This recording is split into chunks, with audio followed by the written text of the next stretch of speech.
여러분이 예수 믿으면서 가장 많이 받았어야 할 질문, 많이 받고 있는 질문 하나 하겠습니다. 여러분은 하나님의 살아계심을 믿으십니까? 네. 그러면 그 하나님이 여러분 마음속에 계십니까? 네. 좀 줄어들었죠? 하나님을 믿는 것과 그 하나님이 내게 들어와서 함께 거하는 것은 또 다른 문제라는 것입니다. 고린도전서 3장 16절에서 그때 당시 눈에 보이는 성전이 전부라고 믿고 있었던 유대 사회에서 사도 바울은 폭탄 선언을 합니다. 그 말씀에서 바울은 이런 선언을 하는데, 너희가 하나님의 성전이다.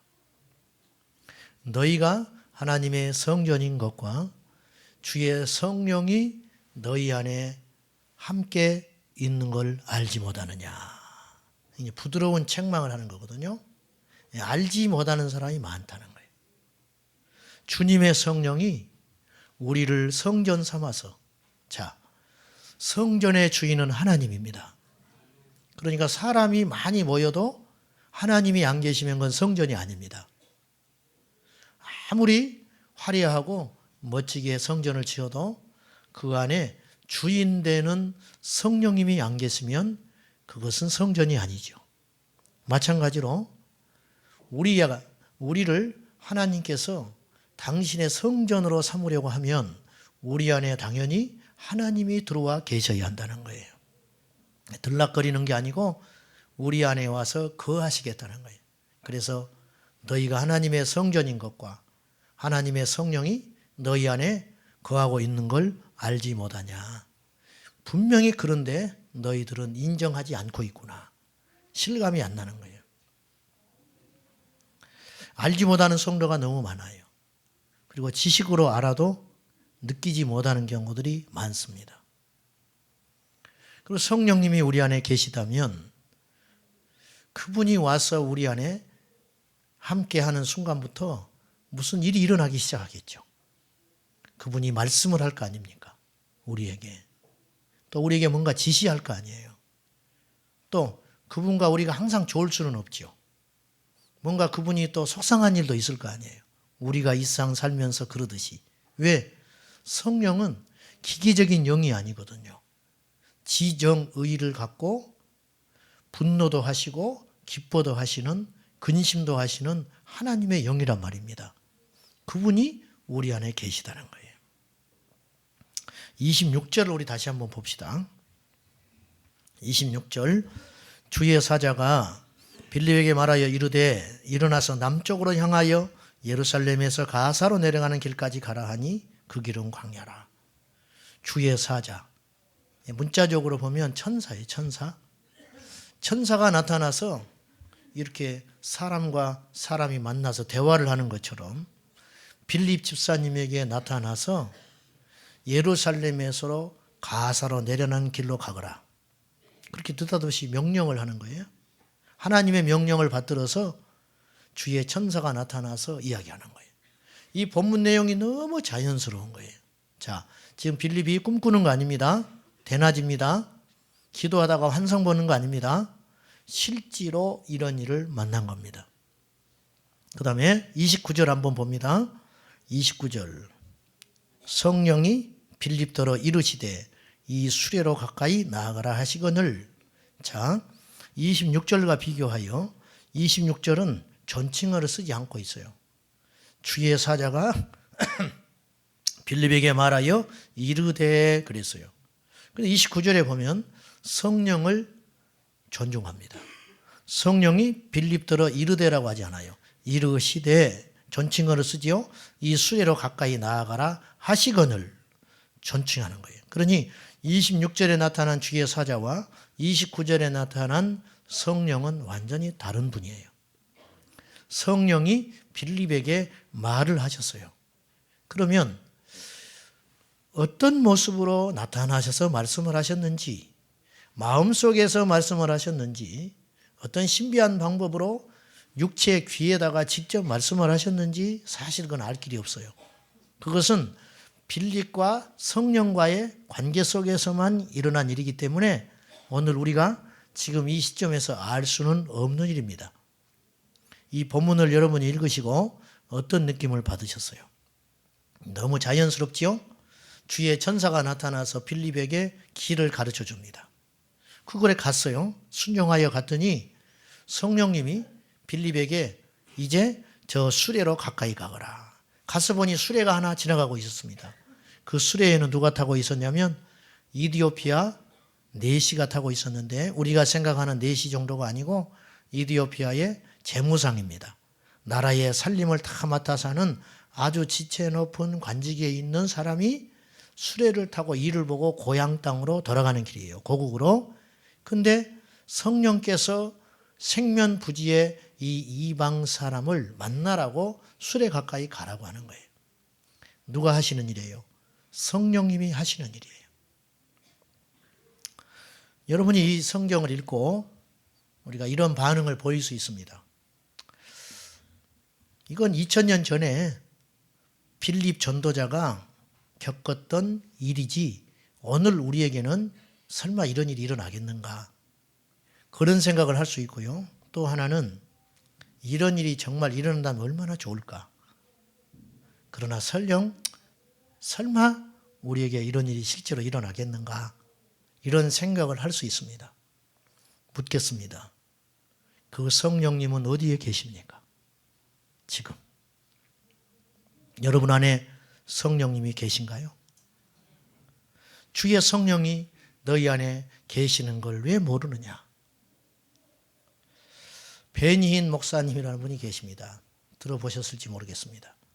이분은 그 호불호가 분명합니다. 무슨 말이냐면 이분을 이단이라고 생각하는 분도 있고 또 하나님의 사람이라고 생각하는 분도 있을 수 있습니다. 그런 시비가 일어나기 전에 약 25, 6년 전에 제가 신학을 할 때 이분이 쓴 책이 있습니다. 성령님 안녕하세요. 그 책을 읽고 제가 굉장히 충격을 받았습니다.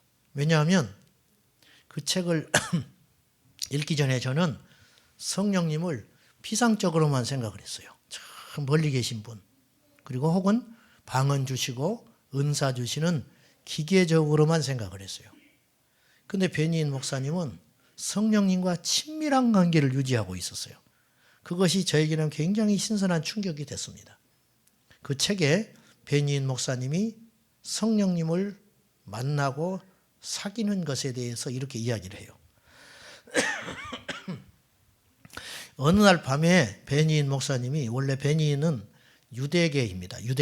유대인으로서 캐나다에 이민 와가지고 미국에 정착한 분이거든요. 그런데 이분이 어느 날 저녁에 소년 시절 때 있는데 밤에 성령께서 찾아오세요. 그리고 깊이 교제를 합니다. 그날 이제 교제를 한 다음에 다음날 아주 이른 아침 깊은 잠에서 깨어난 나는 나의 새로운 친구에게 얘기를 하고 싶어서 견딜 수가 없었습니다. 내 입 밖으로 나온 첫 마디가 바로 이것이었습니다. 안녕하세요, 성령님. 그 말씀을 드린 바로 그 순간 장엄한 분위기가 내 방 안에 다시 돌아왔습니다. 그때는 떨림이나 진동은 없었습니다. 내가 느낀 것은 내가 그분의 임재로 감싸여 있다는 것뿐이었습니다. 안녕하세요, 성령님. 다시 한번 말씀드리고 나서 방 안에 그분이 나와 같이 계시다는 것을 알았습니다. 그날 아침만 영적으로 충만해 있었던 것이 아니라 그 이후로도 기도할 때마다 항상 새로운 충만을 받았습니다. 지금 내가 이야기하는 것은 방언을 하는 수준 그 이상의 것입니다. 사실 나는 천국의 언어를 말할 수 있지만 그것은 그 이상의 것이었습니다. 성령은 내게 실체가 되셨습니다. 그분은 나의 친구가 되어주셨습니다. 그분은 나의 동료이자 보혜사가 되셨습니다. 그날 아침 첫 번째로 내가 한 일은 성경을 펼쳐드는 것이었습니다. 그리고 모든 것이 더욱 뚜렷해지기를 원하며 기다리고 있었습니다. 내가 말씀을 보는 동안 그분이 내 옆에 앉아 나와 함께 하신다는 것을 알게 되었습니다. 아니, 나는 그분의 얼굴이나 표정은 볼 수 없었지만 그분이 거기 계심은 알 수 있었습니다. 그리고 나는 그분의 성품을 알기 시작했습니다. 전혀 새로운 각도에서 성경이 비로소 보이기 시작했습니다. 성령님, 말씀을 제게 보여주십시오. 왜 그분이 오셨는지 알고 싶어졌습니다. 그러자 그분은 나를 다음 구절로 인도하셨습니다. 우리가 세상의 영을 받지 아니하고 오직 하나님께로부터 온 영을 받았으니 이는 우리로 하여금 하나님께서 우리에게 은혜로 주신 것들을 알게 하려 하심이라. 고린도전서 2장 12절. 내가 왜 당신께서도 나의 친구가 되기를 원하셨냐고 여쭈었을 때에 성령님은 바울이 말한 다음 구절로 인도해 주셨습니다. 주 예수 그리스도의 은혜와 하나님의 사랑과 성령의 교통하심이 너희 무리와 함께 있을지어다. 고린도 후서 13장 13절. 성경은 내게 살아 움직이는 책이 되었습니다. 나는 그러한 말씀들의 깊은 뜻을 이해하지는 못했습니다. 여호와께서는 이는 힘으로 되지 아니하며 능으로 되지 아니하고 오직 나의 신으로 되느니라. 스가랴서 4장 6절 말씀으로 또한 인도해 주셨습니다. 그분은 내 삶 속에서 역사하심을 성경 말씀으로 재확인시켜 주고 계셨습니다. 첫날은 8시간 이상이나 계속되었고 날마다 그보다 하는 분량이 점점 늘어갔습니다. 드디어 나의 기도 생활은 변화되어 갔습니다.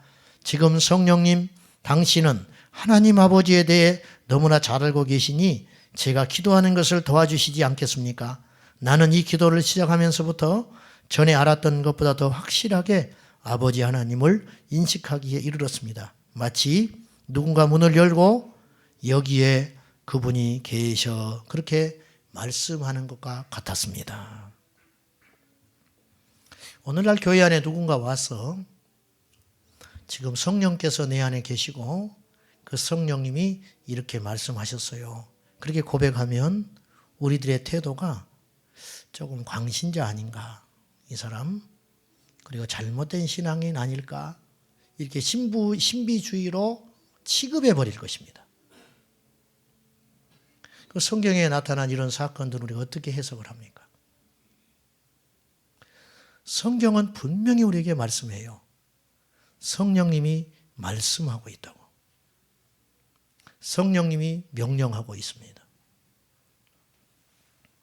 인천 방주교회 박보영 목사님은 성령님과 굉장히 친해지려고 애를 쓰는 분으로 제가 알고 있습니다.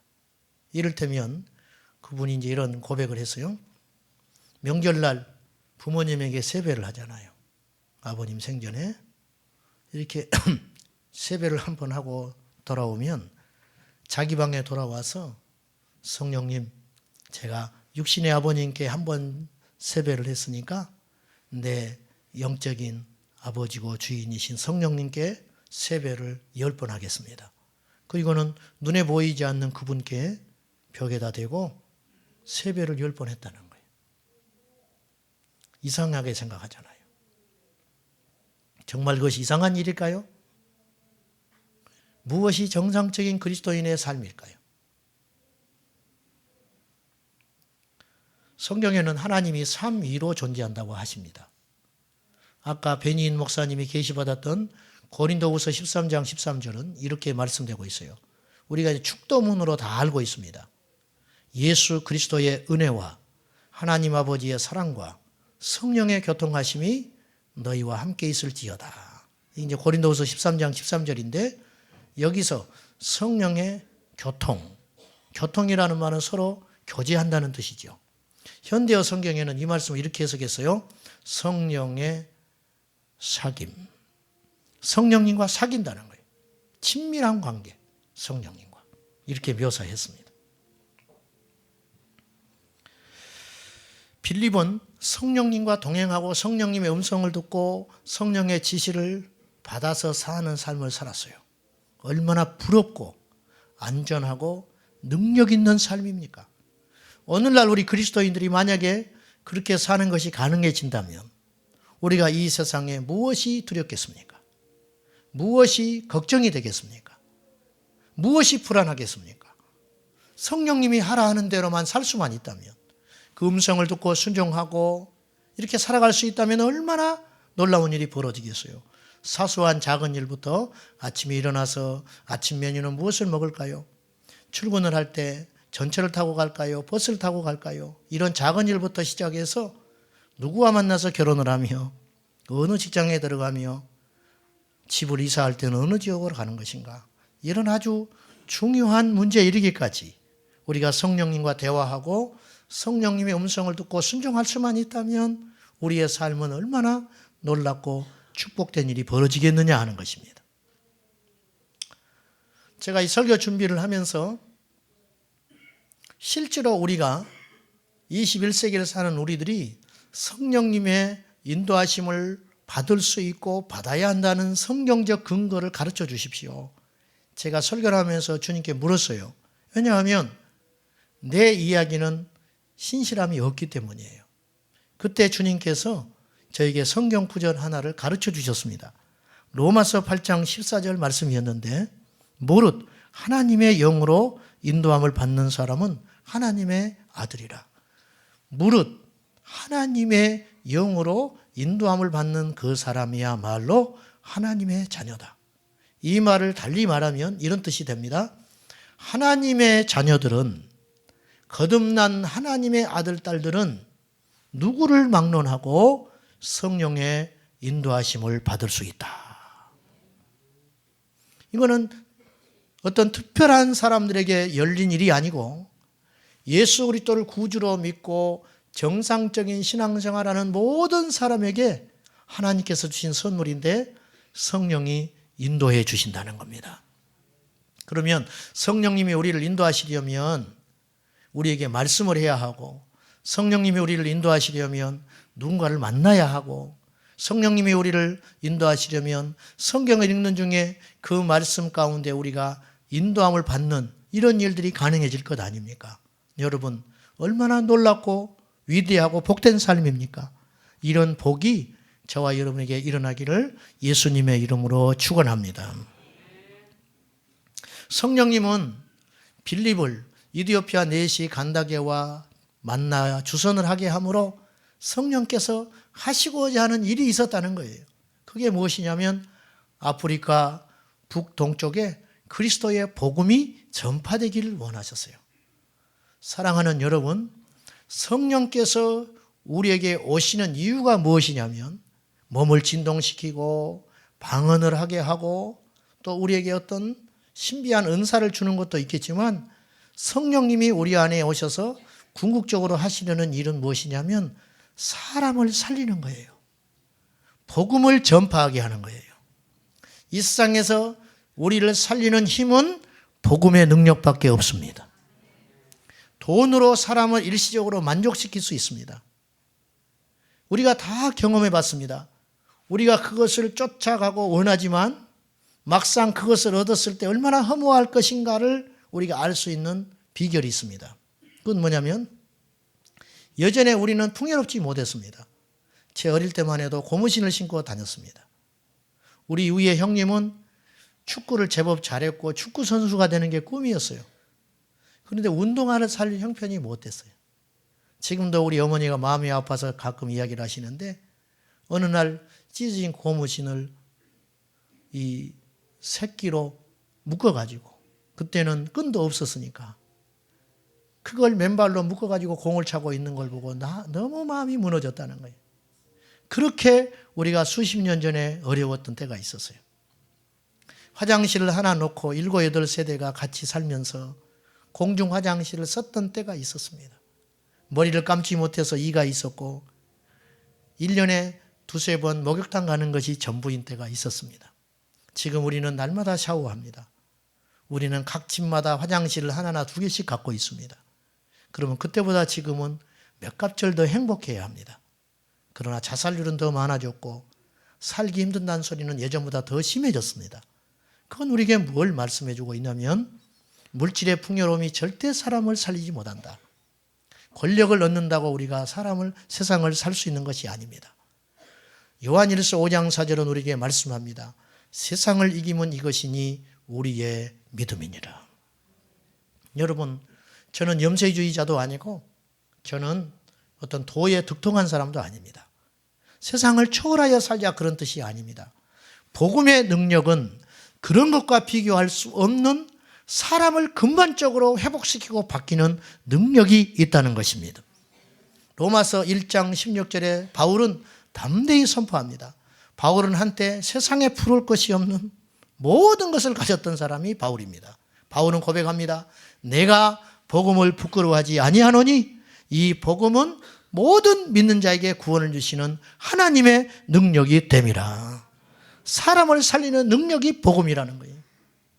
누가복음 4장 12절 말씀에 예수께서 성전에 들어가서 성경을 피셨는데 그 핀 성경이 이사야서 말씀이었어요. 그 말씀을 예수께서 본격적인 공적 사역을 하시기 전에 그 말씀을 받고 읽으셨습니다. 주의 성령이 내게 임하셨으니 이는 가난한 자에게 복음을 전하게 하시려고 나를 부르사 기름을 부으셔서 나를 보내사 포로된 자를 자유케 하고 눈먼 자를 다시 보게 함을 전파하며 눌린 자를 자유케 하고 주의 은혜의 해를 전파하게 하려 함이니라. 이 말씀이 무슨 말이냐면 주님의 성령이 우리 안에 오셔서 하시고자 하는 궁극적 일은 뭐냐면 망가지고 눌리고 애초에 하나님께서 우리를 만드실 때는 세상을 정복하고 다스리고 충만하여 살라고 우리를 만드셨습니다. 그런데 이걸 다 빼앗겨 버렸어요. 에베소서 2장 말씀에 의하면 이 세상은 공중 권세 잡은 마귀의 손에 빼앗겨서 눌리고 찢기고 비참하게 살게 된 것입니다. 죄 가운데 허덕거리고 살게 된 것입니다. 음란하고 배역하고 물질을 쫓으며 가진 자는 더 가지려 하고 못 가진 자는 삼시세끼를 걱정하는 이 어려운 불균형의 세대가 되고 말았다는 거예요. 이것은 애초에 하나님이 보시기에 좋았다고 흡족히 여기셨던 세상이 아닙니다. 이 세상을 주님께서는 다시 회복시키기를 원하시는 거예요. 그 회복의 중심에는 성령 받은 사람이 있다는 것입니다. 그래서 주의 성령이 임하셔서 포로된 자, 마귀에게 포로되며 죄에 포로되며 눌리고 상하고 찢긴 그 인생들을 구출하기 위해서 성령께서 우리에게 오셨다는 것입니다. 존 비비어 목사님이 쓴 끈질김이라는 책이 있습니다. 그 책에 보면 이 목사님이 경험했던 복음의 능력에 대해서 간증하는 내용이 나와요. 이분은 결손가정 출신입니다. 그리고 그의 아내 되는 사모님도 역시 집안에 이혼이 있고 집안에 많은 상처가 있는 집안에서 출생을 해서 살았습니다. 이 두 분이 만난 거예요. 그래서 예수님을 믿고 거듭났음에도 불구하고 복음의 능력에 눈을 뜨지 못한 관계로 두 분이 만나서 계속 어둠의 영에 사로잡히는 거예요. 서로 다투고 대화가 되질 않고 가치관이 달라서 그러던 어느 날 다행스럽게 이 존 비비어 목사님이 복음의 능력에 눈을 뜨기 시작했어요. 이것은 사단의 역사다. 우리 가정을 깨뜨리고 대대로 흘러오는 어둠의 영들이 영향력을 갖고 있는 것이다. 이것을 우리 당대에 끊어내지 않으면 우리 후대에 또 미칠 것이다.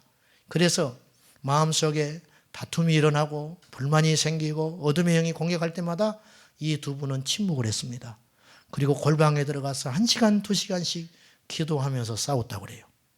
그런 시간들이 쌓이자 어느 날 이 부부는 영적으로 온전히 하나가 되었어요. 첫째 아들을 낳았을 때 집에 데려와서 한 2달쯤 지났는데 이 아이가 원인도 모르게 밤이 되면 울기 시작하는 거예요. 경기를 일으키면서 죽을 것처럼 우는 거예요. 이게 현대의학에서도 이것은 못 밝혀낸다고 그래요. 단지 추측하기를 이 신진대사가 원활하지 못해가지고 몹시 아프기 때문에 운다. 약도 없는 거예요. 그래서 이 아이를 옆방에 있는 아이에게 쫓아가니 시간이 12시 11분이었어요. 밤 12시 11분. 그리고 이 아이를 진정시키고 기도하고 잠을 자게 하는데 약 15분의 시간이 흘렀어요. 그리고 돌아와서 잠을 잤습니다. 그 다음 날이 됐습니다. 또 아이가 자지러지게 우는 거예요. 쫓아갔습니다. 몇 시였을까요? 12시 11분. 그래서 또 기도를 해줬어요. 그리고 났더니 약 10분쯤 기도하고 했더니 이 아이가 잠을 잘 자게 됐어요. 며칠 후에 또 12시 11분에 아이가 또 울기 시작했어요. 가서 이 목사님이 이걸 영적인 영향이라고 이제 해석한 거예요. 자, 상식적으로 아이가 놀래서 경기를 일으키고 몸이 불편해서 울고 있으면 다스리고 차분하게 해줘야 되죠. 근데 그걸 놓고 그 아이를 놓고 사단을 대적했습니다. 벼락같이 소리를 지르면서 예수의 보혈을 덮고 예수님의 이름으로 이 아이에게 역사하는 어둠의 영을 쫓아냈습니다. 그러면요, 아이가 더 놀래야 되잖아요. 근데 놀라운 일이 벌어졌어요. 이 아이가 새근새근 잠이 드는 거예요. 시간은 불과 3분밖에 되지 않았어요. 그 이후로 그 아이에게 그런 저주의 영이 떠나갔어요. 사랑하는 여러분, 이것이 복음의 능력이에요. 몇 년 후에 둘째 아들을 출산했습니다. 집에 데려왔는데 그 아이도 역시 울기 시작했어요. 이 목사님 뭘 생각했을까요? 또 공격을 받는구나. 가서 이번에는 단번에 기도했는데 즉시로 괜찮아졌어요. 셋째가 태어났습니다. 셋째는 그런 일이 일어나지 않았어요. 사단의 역사가 그 집안에서 떠나버리게 되는 것입니다.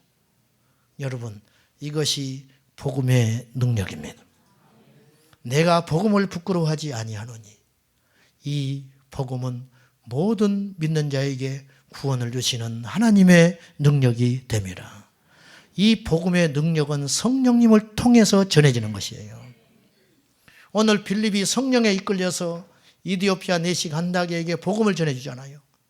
이 간다게가 답답한 마음으로 이사야서 성경 말씀을 읽고 있었는데 예수님께서 십자가에서 고난당하는 것을 600년 전에 예언해 놓은 것이거든요. 이것을 알 길이 없잖아요. 그런데 성령께서 빌립을 통해 속 시원하게 풀어주는 거예요. 이 간다게가 예수 그리스도를 구주로 영접했습니다. 자, 우리 37절에 보면은 성경이 아이러니하게도 이런 부분이 가끔씩 있는데 없음이라고 써 있죠. 없는 게 어디가 있어, 성경이. 있어요. 우리 성경만 없어. 다른 성경, 킹제임스 버전 성경에 보면 이제 간다게가 내시가 예수님을 만난 거예요. 말씀 속에서. 그리고 확신이 생겼어요. 그래서 세례를 받으려고 하는 거예요. 이게 아주 짧은 시간에 일어난 일입니다. 세례를 받기 전에 이 37절에 내가 세례를 받으면 무슨 꺼리낌이 있느냐 하니 여러분이 가진 성경에 설명이 되어 있는 성경도 있을 거예요. 어떤 사본에는 빌립이 이르되 네가 마음을 온전히 하여 믿으면 가하니라 대답하여 이르되 간다게가 고백합니다. 내가 예수 그리스도께서 하나님의 아들인 줄 믿노라. 이것이 37절이에요. 이렇게 고백하니 수레를 멈추고 그에게 세례를 줬다는 거예요. 복음의 능력은 살인자 모세를 이스라엘의 지도자로 바꾸었고, 복음의 능력은 양치기 이름 없는 들판에서 밤을 새던 다윗을 일으켜 예수 그리스도의 계보로 사용을 하셨고, 핍박자 사울을 변하여 그리스도의 복음을 전하는 하나님의 사도로 쓰신 것입니다. 우리에게 복음이 임하면 우리만 살아나는 것이 아닙니다. 우리 가정이 살아납니다. 우리 후대의 영적 물줄기가 변화되게 되는 것입니다. 가난할 수 있어요.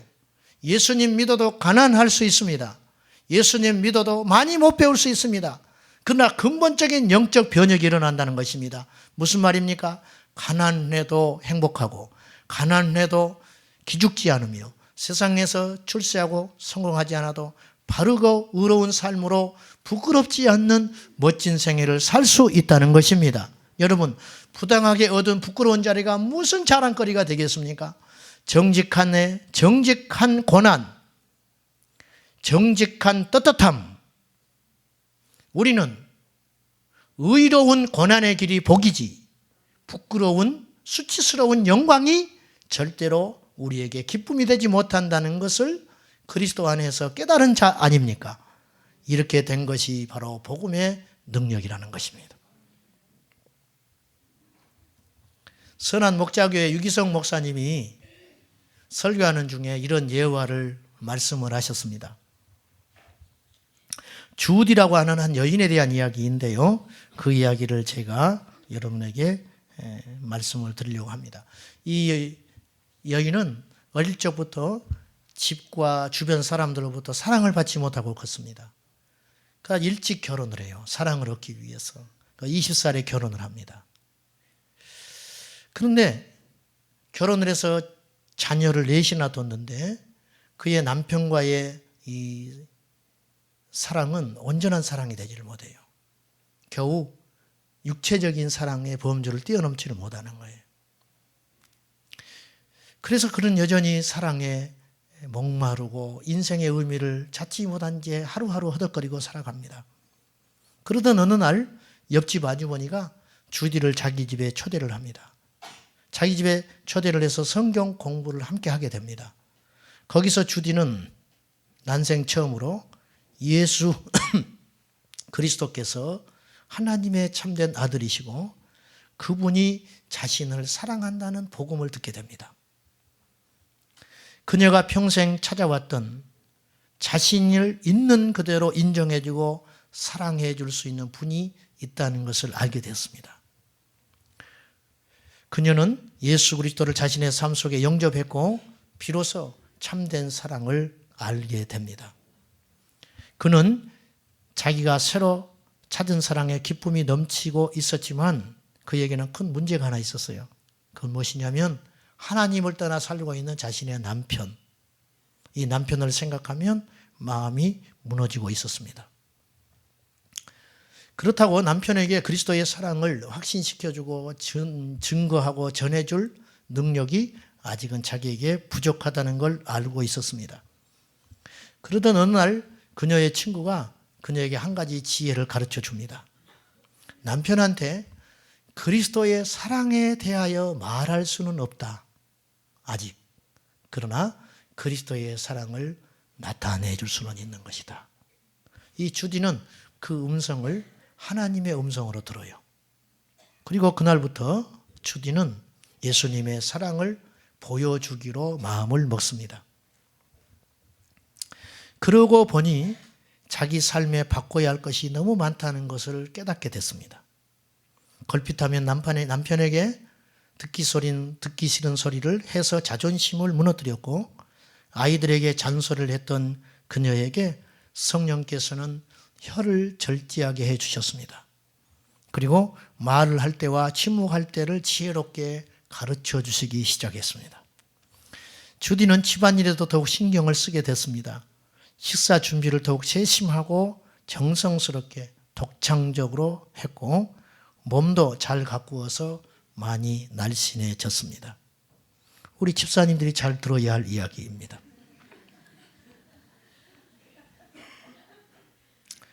전에는 남편만 출근시키고 나면 두루누워 잠을 잤지만 여기 몇 명 있어요. 이제는 잠을 자지 않고 아이들과 함께 아침도 먹고 아이들이 등교하기 전에 시간을 이용하여 함께 기도하고 성경을 읽었습니다.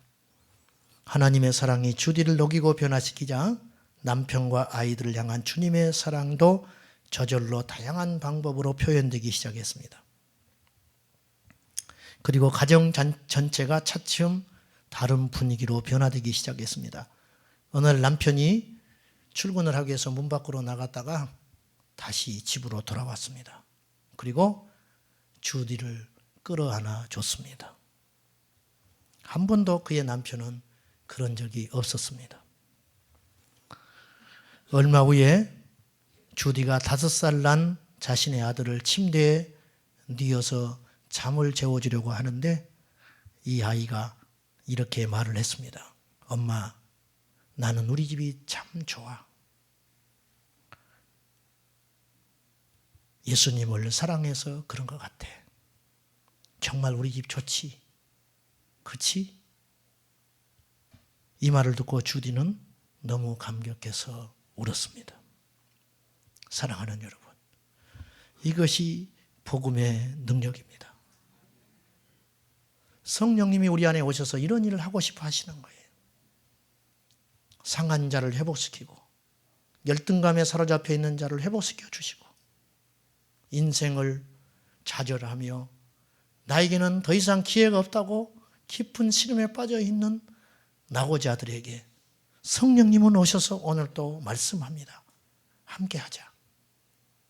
너도 회복될 수 있다. 너도 살아날 수 있다. 너도 다시 시작할 수 있다고. 성령은 희망의 영이시고, 성령은 능력의 영이시고, 성령은 거룩한 영이시고, 성령은 사랑의 영이시기 때문에 하나님의 성품을 다 갖고 계시기 때문에 그 성령님은 누구도 정죄하지 아니하며 오늘 우리에게 오셔서 소망과 희망의 영으로 역사하고 계시는 것입니다. 돌아가셨지만 세계적인 신유 부흥사였던 캐더린 쿨만 여사가 있습니다. 이 여인은 성경에 나타난 모든 치유의 사건을 베풀었던, 죽은 자도 살렸던 위대한 하나님의 종이었습니다. 어느 날 입치 여지가 없이 많은 사람들이 모여있는, 청중이 모여있는 곳에서 집회를 인도하다가 이 캐더린 쿨만이 갑자기 설교를 중단합니다. 그리고 말을 더 잇지를 못해요. 사람들은 조용히 침묵 가운데 영문은 모르고 있는데 캐더린 쿨만 여사가 입을 열어서 이렇게 말을 합니다. 제발 성령님을 근심시키지 마십시오. 여러분은 이해할 수 없을지 모르지만 성령님은 저의 모든 것이 되십니다. 제발 그분에게 상처를 주지 마십시오. 제가 사랑하는 그분에게 상처를 주지 마십시오. 그분은 이 세상의 어떤 것보다 실제적인 분이십니다. 그러면서 울었습니다. 그 자리에 성령의 놀라운 인도하심과 감동하심과 역사하심이 가득했어요. 저는 32년 전에 성령을 불러받았습니다. 그러나 성령은 불만으로 존재하는 분은 아닙니다. 성령님은 비둘기같이 온유한 분이시기도 합니다. 뜨겁게, 요란스럽게 진동을 하면서 방언을 하면서 그렇게 임하시기는 성령님도 되시지만 성령님은 침묵 속에 우리 안에 오셔서 우리 인생을 송두리째 회복시키시고 우리 인생을 송두리째 행복하게 만드시고 우리 인생을 송두리째 새롭게 하시는 분이십니다. 그 성령님을 경험하십시오. 그 성령님을 근심시키지 마십시오. 그 성령님을 무시하지 마십시오. 그 성령님과 동행하는 복된 삶을 누리시기를 예수님의 이름으로 축복합니다. 기도하겠습니다. 성령님, 우리에게 임하여 주십시오. 그리고 영원토록 떠나지 마십시오. 성령님이 함께 하시면 앞으로 다가오는 환난도 이길 수가 있습니다. 성령님이 함께 하시면 우리가 현재 겪고 있는 어려움과 시련도 축복임을 깨닫게 될 것입니다. 성령님, 우리 안에 영원토록 함께하여 주시고 우리에게 말씀하여 주시고 우리가 순종하도록 기다려 주시옵소서. 우리 성도님들의 가정과 일터와 자녀들 위해 성령의 기름 부음이 가득하여 눌리고 포로되고 갇힌 모든 인생들이 자유케 되게 하시고 해방을 경험하게 하시고 살아나게 하여 주시옵소서. 살리는 영 되신 성령이여 오시옵소서. 예수님의 이름으로 기도하옵나이다. 아멘.